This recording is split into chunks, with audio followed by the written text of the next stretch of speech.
Hello everyone, I'm Greg Weaver. Welcome to the Audio Analyst. Pardon me.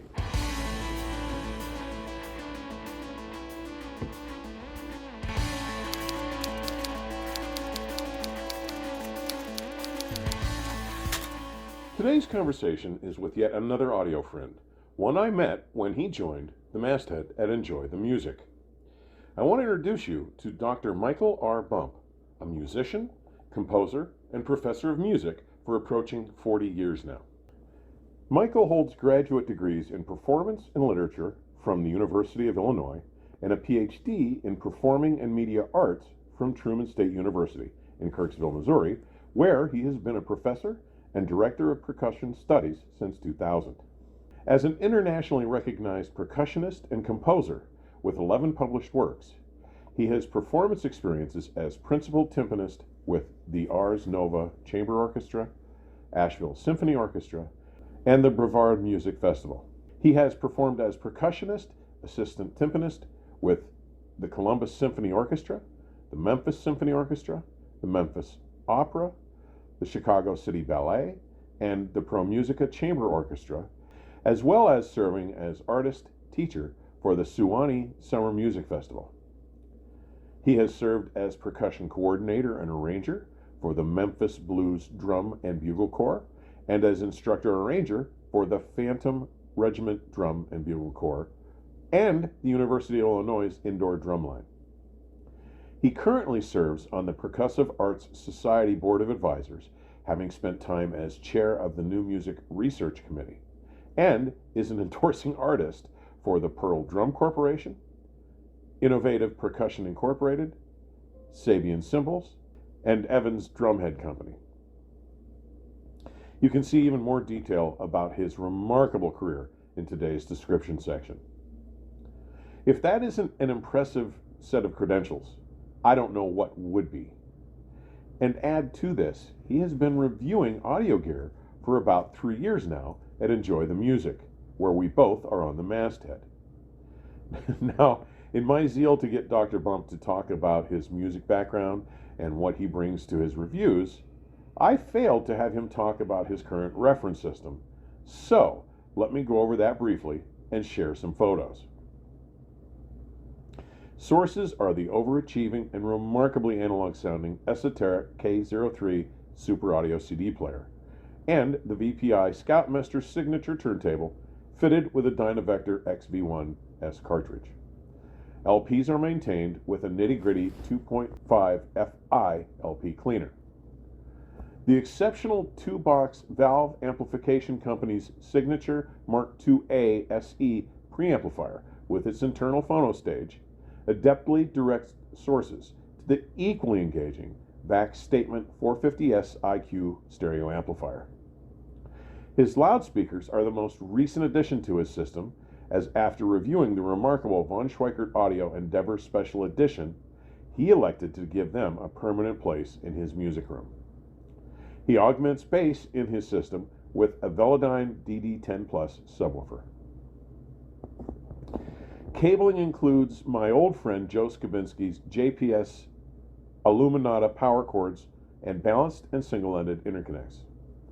His phono cables are WyWires Platinum series, and his speaker cables are my product of the decade 2001 to 2010, the Silversmith Audio Fidelium cables that I've covered here on the channel and in print, and they are suspended with Furutech NCF cable boosters.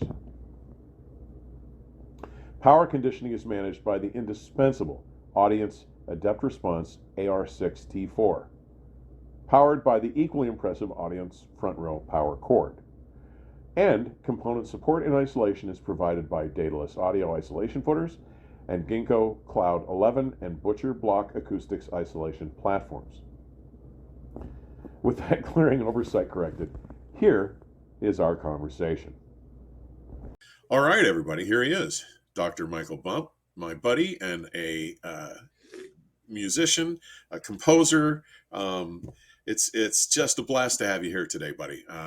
I want to let you know I've shared your curriculum vitae with our viewers in the introduction to this chat, so everyone is well aware of your very impressive credentials.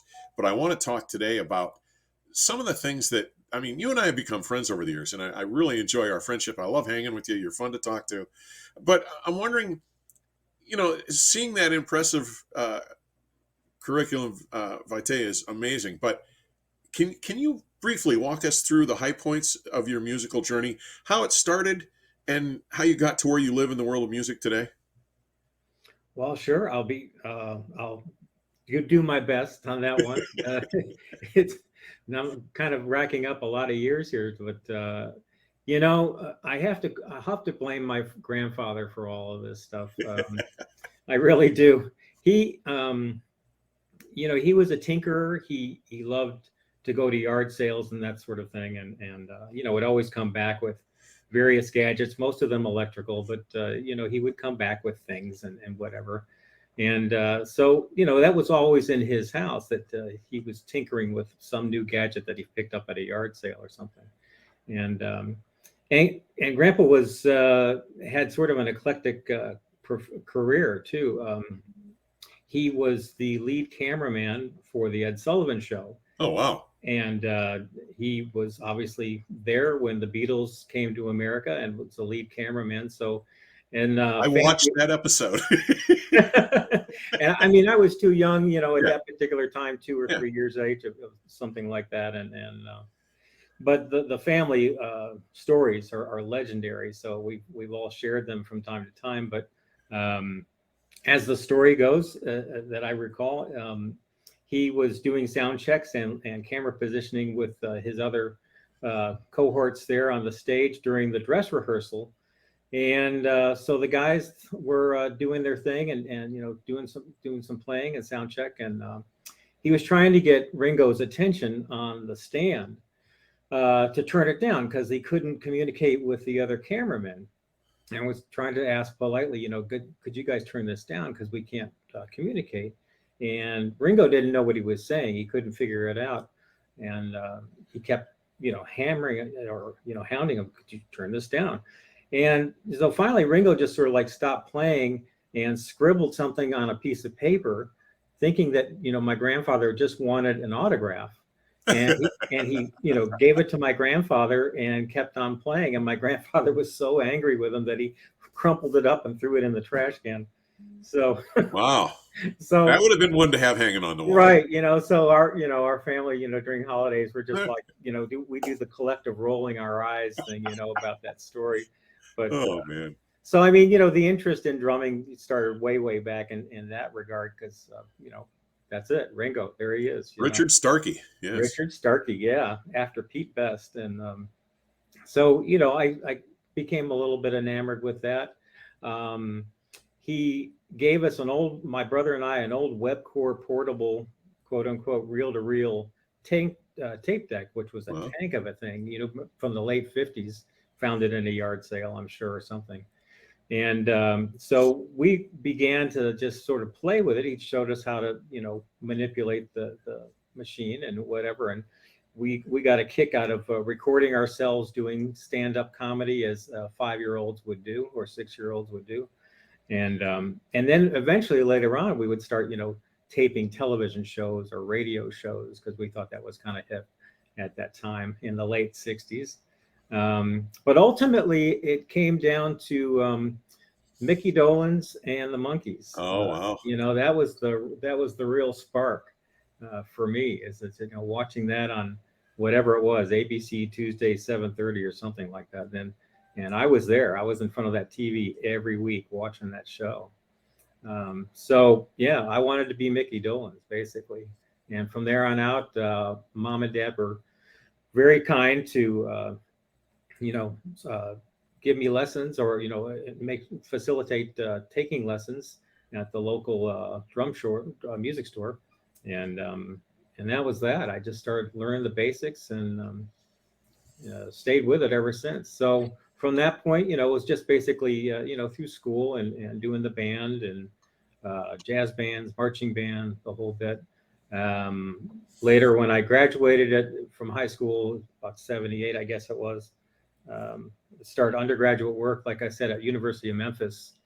And didn't really know what I wanted to major in. I just thought that from everybody else's conversations that I shouldn't major in music because I wasn't going to make any money. But so I should do something that's going to be lucrative. And but all the while, I was always practicing and always involved with some musical course, theory, composition, applied lessons, ensemble, things like that. So I kept my hands in it the whole time, literally. And eventually it was my grandfather once again who came around and said, "Hey, do what you love. You'll figure it out. You'll figure it out a way to make a living at it." And yeah, he was right. He was definitely right. It wasn't always easy, but he was definitely right about it. So I got some early breaks as an undergraduate to perform with the Memphis Symphony and Memphis Opera, and later became more of a full-time endeavor for me to do that in the percussion section with Memphis Symphony, and then won an audition with the Memphis Opera and was playing with them for several years until I finished my undergrad, went on to University of Illinois, Urbana-Champaign, and did my master's in music performance. And then right after that, about 1984, 85, started my first full-time teaching position down in South Carolina at a little college down there called Limestone College. And so ever since, I've been teaching, I guess, whatever it is now, 38, 37 years, something like that, full-time teaching on university. And then all the while, playing with various orchestras, Yeah. in the area. It wasn't the full-time. I mean, the 9 to 5 was the university teaching. That was the breadwinner. That was my stable anchor for income. But performing in orchestras was always a passion. And I did try my hand at it to win a full-time orchestral position that, I could actually make my full-time job. And, was the bridesmaid on a few gigs, a few auditions, but it got a little nerve-wracking for me because, where symphonies and orchestras were going, sometimes they were very unstable. And, like the following year from an audition that I almost won, they would go on strike, or the orchestra went belly up financially or something. And as a, newly married guy, trying to start out in life, that was a little unsettling. And so I opted to just, make my 9 to 5 university teaching, and then, the orchestra playing and that sort of thing on the peripheral. So Memphis Symphony, Memphis Opera, later on Chicago Civic Orchestra, whatever. And then I was teaching at Old University of Memphis, Old Miss, and University of Mississippi. Went up and won a job at the Ohio State University and taught there for many years as their director of percussion. And in that time, I was also playing with the Columbus Symphony Orchestra, Pro Musica Chamber Group, which was in that area, the opera, picking these things up as I go. And, eventually won a position here in Missouri, in the cornfields of Missouri at Truman State. So I've been here since 2000. And, in all the interim there, went back and worked on my doctorate, my DMA in music performance and literature, and minored in composition. So finished that up, and I've been here ever since and love it. Great people, great environment, and students are top shelf, man. I love it. I had the privilege of teaching photography. I had been a photographer when I was younger, and I had the privilege of teaching photography at the high school level for 2 years. And I suspect that what I learned, you can bear out for me. I knew how to take photographs. I mean, I was quite proficient at it. I'd started very young. But teaching, those kids asked me questions that even though I knew the answer to, I had to go figure out exactly how to explain it to them. I mean, they taught me as much as I taught them anyway, back then. Absolutely. Do you find that to be even partially, I mean, you've been doing this a lot longer. I was only doing it for 2 years, but. I think those words ring so true, Greg. I really do. Is that I've learned through lots of trial and error over the years here that if I go in and basically approach it as I'm the student, and I go into a lesson, I go into an ensemble, chamber group, rehearsal, or whatever, and the students will, corroborate on this, is that I basically come in and ask, so what are you going to teach me today? And ultimately they do. They come in and Yeah. teach me a new way of saying something that I've been saying for 30 some years in the same way, the same delivery. And obviously it's, for whatever reasons, it's not ringing true for that particular day, that a particular environment. And I'll find another way to say it because that's what they need from me. Yeah. And so I have to become the student, open myself up to the possibility of change, and then adapt. Learn communicative skills in a new way. So yeah, if I've learned nothing else about being a teacher, is I need to be a student forever. Yeah. I definitely get it. Now, being a musician, I'm sure you were listening to recorded music since probably before you can remember. I know for me I can remember at 3 and 4 years old listening to music. But do you remember did you ever have that epiphany that we all seem to have at some point where it's like, wow, recorded music can be really well done? And do you remember like what that system was or where that point was in your life? Yeah, Yeah. I definitely can remember that one. So this would be after my Sears all-in-one system where the speakers came off of the okay. So after that, Yeah. so this would have been mid-70s. We were living in Arkansas actually at the time, and we had a neighbor across in the back, a friend. His name was Jim Sanders, and we were the same age basically. And Jim acquired a new audio system that his parents helped him purchase. This is maybe 75 or 76, I guess. And in that he acquired a pair of Avant Larges, a Sherwood receiver, which I can't remember the specific model number. I remember that he had a TIAC A3340S reel-to-reel. He had a Garrard table with a Shure M91 ED cartridge. Yeah. And I can't remember everything else, but for all these years later, I can remember exactly those specific elements of the system. And going into the bedroom there and checking out this new system that he couldn't wait to, demonstrate to everybody, blew me away. I thought, oh my gosh, is this really where it's at? And I would, he said, well, bring over some LPs. What's your favorite? And you can listen to them. So I would, okay, here's what the Sears all-in-one system sounded like. And I walk 100 yards to my neighbor's house. Let's try it on this system. And okay, this is what it's at. This is where it's at. It's always, I mean, I still remember the summer of '73 changed my life in a similar way for similar reasons. Yeah. Now, the curious thing to me is, now you've got published works, you have a publisher, but you somehow were drawn or compelled to start submitting audio reviews. Now you've been writing for Enjoy the Music for what, about 3-ish years, a little longer than that, I guess. I think that's about right. Yeah. Sounds about right. Yeah. Yeah. And I do want to mention to people, I'm linking below in today's description section, Michael's take on both the audience adept response, which I've reviewed probably 4 different models of that, maybe 5 over the last 18, 20 years. And buddy, your take on the von Schweikert Audio Endeavor ESEs, that was just what, March, I think, or no, May. That came out like that came out in May, right? Wow.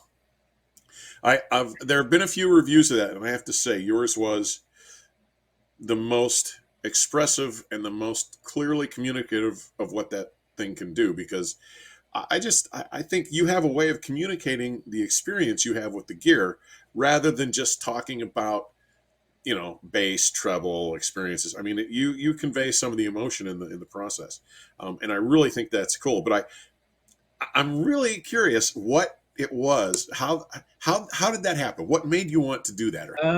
Is sort of happenstance. I was I don't know how I got involved with meeting Merrill Watsing. Is that his last? I apologize if I'm misspeaking his last name. Merrill Watsing from Merrill Audio.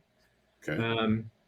And I was introduced with a colleague, Lou Hinckley from Daedalus Audio, Yeah. and introduced me to him. You've owned his speakers too, right? I have. I have recently changed, but I've had for many years a pair of the Athena. Actually, it was the original pair of the Athenas that he took to shows to show everybody. So anyway, but he introduced me to Merrill at an Expona some years back, and he said this guy's a musician and he does great things in music, and I just wanted to let you guys say hi and whatever, and no agenda. It was just, hey, let me listen to the room and whatever.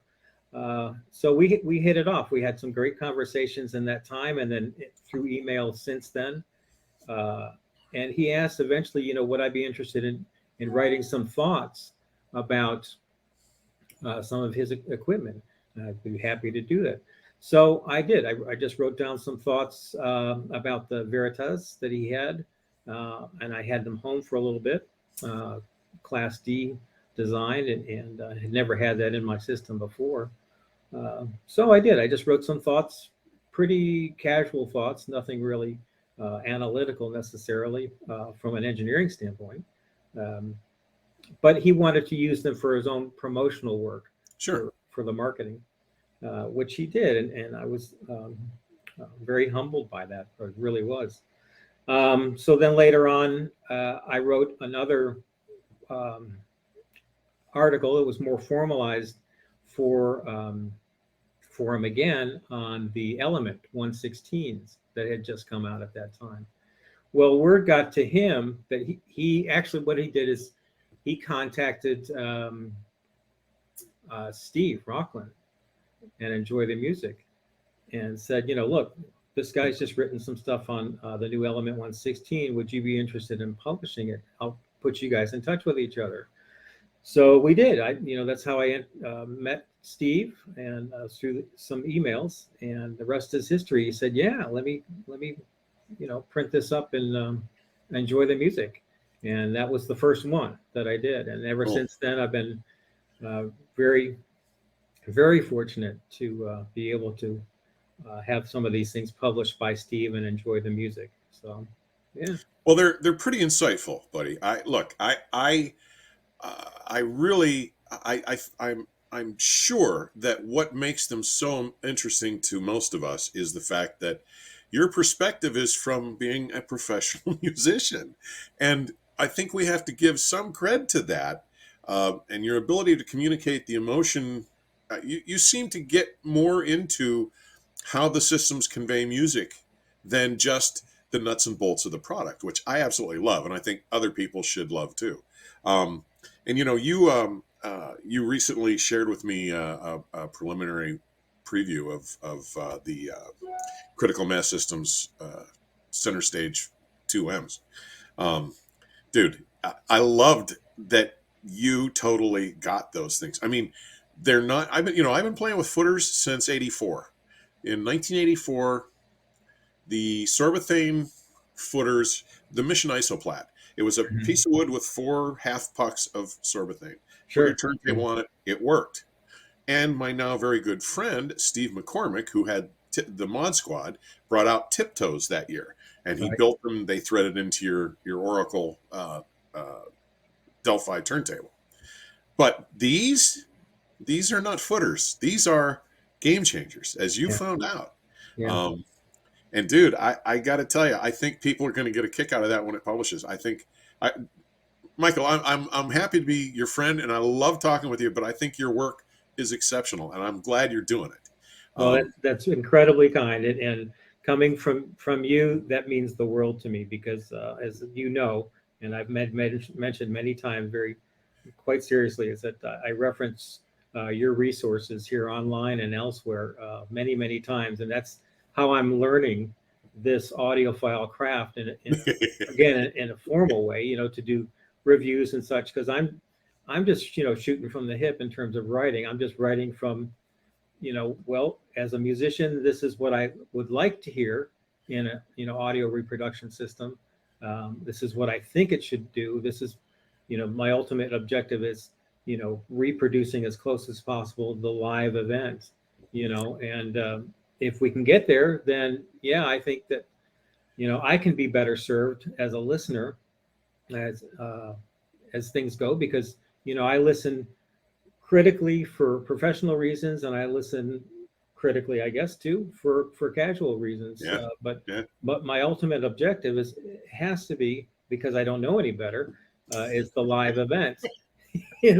Because that's what I'm used to. I'm surrounded by that every day, and I have to, use that as my reference point. That's a pretty damn good reference, if you ask me. Yeah. And it's something that I'm sure we agree on, though you have a much better sense of it. I've said for years, and this goes back to the whole Harry Pearson thing, Within Limits. Harry was a big believer that live music was the yardstick that you had to use to make valid comparisons to electronics and electromechanical systems. And buddy, I think you're doing a great job, and that's why I wanted to have you on. I want people to be aware of what you're doing, and maybe get some more musicians involved in writing about this gear, because I think it's a fabulous viewpoint.